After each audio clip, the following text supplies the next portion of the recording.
Good afternoon, everyone, and welcome to this panel discussion about a topic that's not delved into a lot these days, especially in this modern world. We will be talking about palaces and how palaces can be operated and developed while maintaining their cultural heritage. And I'm particularly excited about hosting two top-tier experts in this field, them being the CEO of Boutique Group, Mark de Cocinis. Let's please welcome him to the stage. And also the Executive VP of Indian Hotels Company Limited, Suma Venkatesh.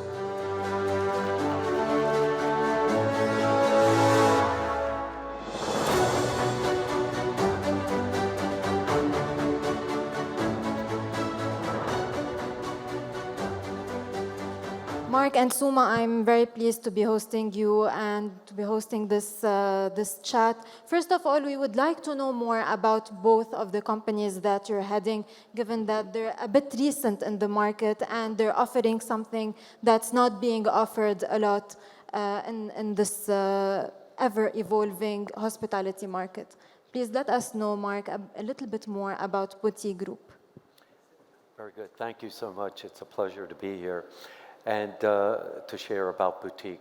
So Boutique, our objective is to transform palaces of former kings, these historic palaces in Saudi Arabia. We have 3 palaces under development at this time. So these palaces are very special to us, and we will provide this exceptional service for the guests. So it's very personalized. We really want to restore them and transform them, but respect that culture and history and the stories of each of these palaces, because they were occupied by, by the royal family and also the guests they entertained and so on. So it's very important that we extend that. We're a PIF company. We're part of Vision 2030. We're just a small part. We're not a giga project, but certainly all these exciting events and tourism for Saudi Arabia, we're very pleased to be part of that and to provide this special experience for our guests. Suma, India Hotels Company Limited is very well known for mixing cultural heritage with modern luxury. Tell us a little bit more about the operations of the company and what type of challenges do you face when you're trying to operate a destination that has a lot of history, but you're also trying to modernize it for the comfort of the guests. So first of all, thank you for having me here, and good evening, everybody. I represent the company Indian Hotels Limited, which is part of the larger Tata Group conglomerate. And we are one of the oldest companies within the group. We are more than 120 years old. And Taj is our iconic luxury hotel brand, which has been, voted the strongest hotel brand in the world by Brand Finance for 2 years in the last 3-year period. And so basically, we operate, of course, across different segments. And one thing that we pride is we are one of the few companies that operate living palaces, living palace hotels, which means palaces that are not built as palaces or for palaces, but these are palaces that the royalty stayed for years. These are palaces that are built more than 100, some of them 200 years old. And these are the palaces where some of the royalty still lives. So you're living and breathing royalty when you're there, and these are converted into luxury hotels. And we have been at the forefront of restoring, conserving, and converting these living palaces into hotels. And as you rightly said, restoration of palaces and converting them into hotels is a very complex job. And that requires a fine balance with maintaining a balance between the heritage, the royalty quotient of those places, and bringing in modern comforts in a contemporary setting. So it's basically making the past ready for the future. And people travel to palaces to go back to get transported into the bygone eras of how the royalty, the kings and the queens lived there, and get a glimpse of what that experience was, but in modern, comfortable settings. So biggest challenge there really is how do you pay homage to the heritage of that place, and without actually just changing things and replacing that was old, how do you restore it, right? So it's restoration and not replacement by for things. The other major challenge is that, you know, when you want to bring modern comforts, especially mechanical, electrical, plumbing, air conditioning, how do you do all of that without really damaging what is existing? And some of these palaces have beautiful ceilings, you have murals, you have paintings. So how do you keep all of that and do this in a different, innovative way and not the traditional way of air conditioning these spaces? So those are some of the challenges. And when you restore, you want to restore it, there has to be a degree of authenticity in whatever you do. When you restore, you need to find those craftsmen who understand that particular art or craft. Like for example, when we restored the last palace, the Falaknuma Palace in Hyderabad, which was built by the last Nizam, you know, we had to look for the great-great-grandson of the artisan who knew how to restore terracotta balustrades that existed in many of the areas of the palace. So it takes a lot of passion, of course, a lot of money, but you know, it needs a different kind of approach to restore these beautiful things. The other challenge, of course, is how do you bring in the environment and the culture and the sensitivities of the surrounding into the palace?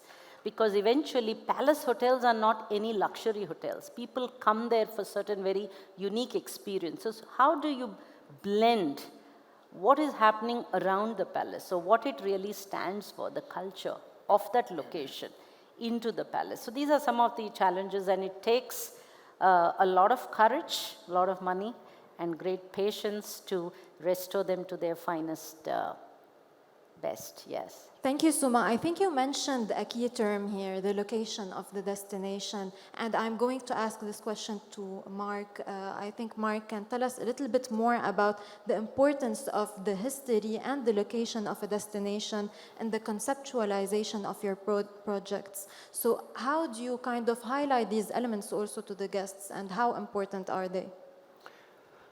So I totally agree. For us, we really pay so much attention to those details. So we have 3 palaces, 2 palaces here in Riyadh in different locations. And we really have to identify the history, the culture of each of those, because there's stories that are very unique.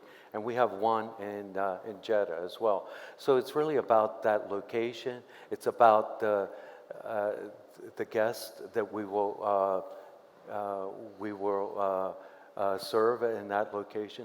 But most importantly, it's really about protecting the culture, the heritage of each of these. So it's really bespoke, and it takes time. And because each of them are very unique, we incorporate many of the materials that are in those locations. And we've done actually the same. And we have a culture and history division. And the lady who heads it worked with the Ministry of Culture. So we invited the families of the grandsons of the prince and of one of the families. So it's really important that we get these stories and the attention to detail, because guests want a true experience, and it's a Saudi experience, and we'll be the first Saudi hospitality company. And it's very important that we pay attention to those details, because our guest profile will be the top 2% of the business and leisure travel. And they've traveled everywhere in the world, and it's about experiences. It's about that Saudi experience and that story that we extend that to our guests. And as I reflect on one of my experiences, I've been to Ashlos a couple years ago. Ashlos is not a palace, but it's something similar. And inside of this place, there were no technology allowed, so no air conditioning, even the refrigerators weren't allowed. Technology was very limited inside the place. So Mark, I would like to ask you this question. How do you make sure to integrate technology in a way that doesn't make you lose the charm or the old world charm of this destination? And how are you integrating that in Boutique Group? So technology is great. It's a great tool, and it helps us to do our job. But we're in the service industry. Hospitality is about service. It's about people, the contact with the guests, and providing that royal experience. Royalty, treating the guests like royalty, is the experience, what you want, how you want the service. It's those details. And only people can provide that. So to really have that anticipation and that warmth and genuine care that comes from the Saudi people. Actually, it's natural, and it's in the tradition here of the Saudi people.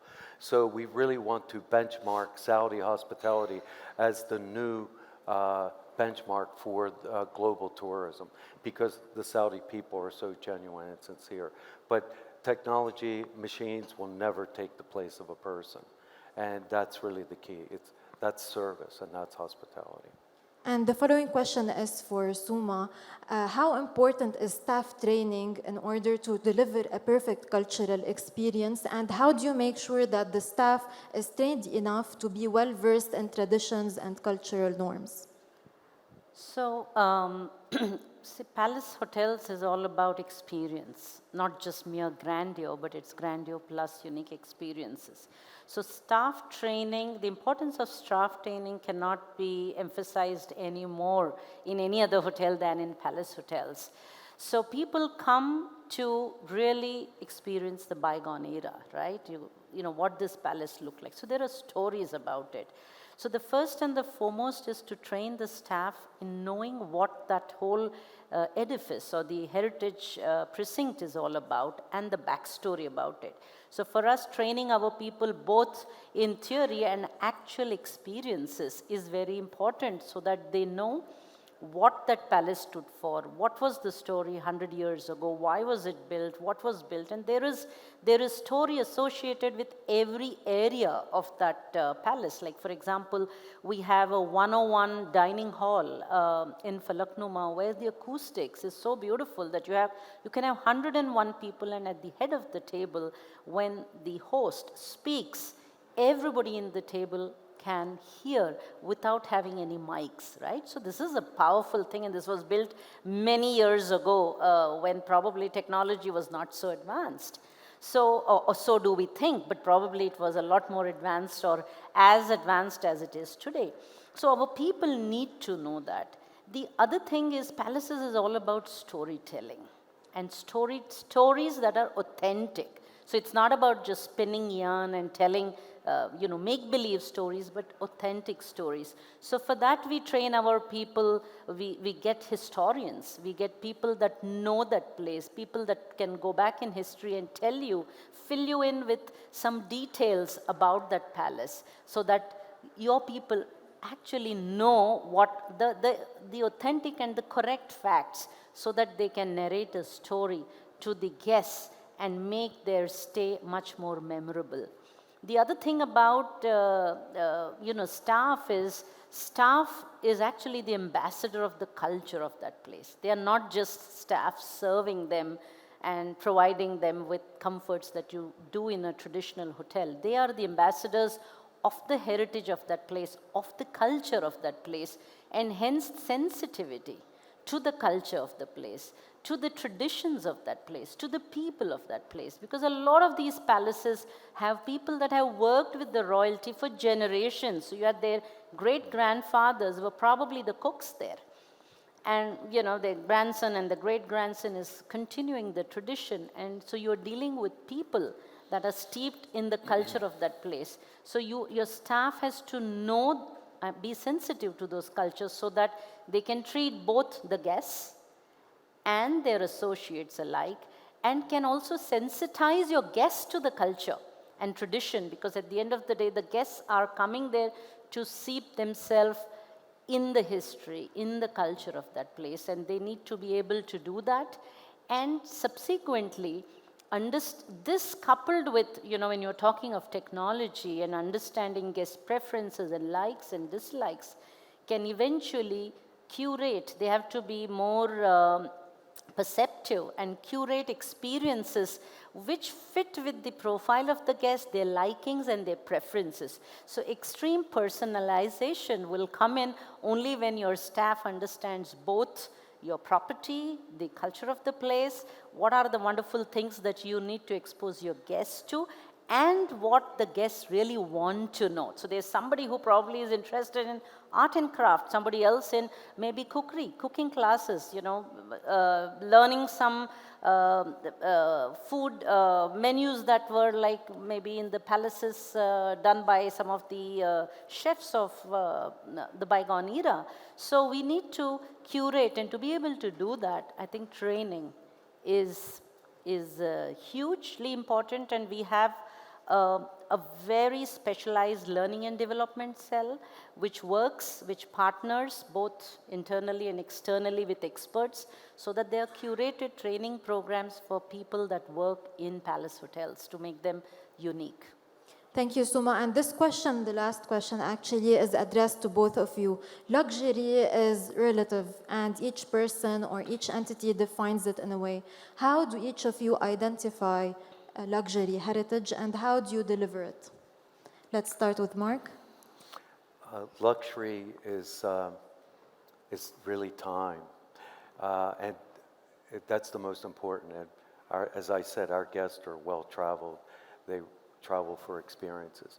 And luxury today is really, it's service, but it's also time. It's to be able to enjoy your experience with your family, your partner, business associate, whatever your purpose is. But the most important thing is that when we design the palaces, everything it's about having the right space to be able to enjoy, and you have every touch point, the smell, the touch, the space, how you use it is really important. So luxury, the most important is that experience that you have for the purpose of your trip, and that it's just for you. Everything is customized just for you. That's really the key. But today everyone is so busy, time is really the luxury, and make sure that we maximize that experience during that time. And Suma, how do you define? So for us, the way we look at luxury in palace hotels is, of course, the what you provide them, the physicality of the palace and the level of luxury grandeur is given. But luxury in palace hotels goes beyond the palace to a wide range of experiences that people are seeking, which is rooted in tradition, rooted in culture, rooted in some of the customs of the past. And how do you make your guests experience that? I think that is what is luxury, so that when people go back, and nobody remembers the chandelier or just a particular painting, maybe they do, but what they will go back with is memories of fine experiences and fine hospitality, which the brand stands for. So I think luxury for me is that, and we strive to take the experience to that level, and it's it's not a surprise that we operate more than 14 living palaces in the country today, and every royalty wants to work with us, and so it is great pride. I think we know how to run palaces, and so we are very proud of the experience we give in our palaces. Thank you so much, Mark and Suma, for this insightful discussion. And thank you, ladies and gentlemen, for attending. This was the panel discussion about transforming palaces while maintaining the essence or the cultural heritage of the destination. Thank you. Thank you. Thank you. Thank you.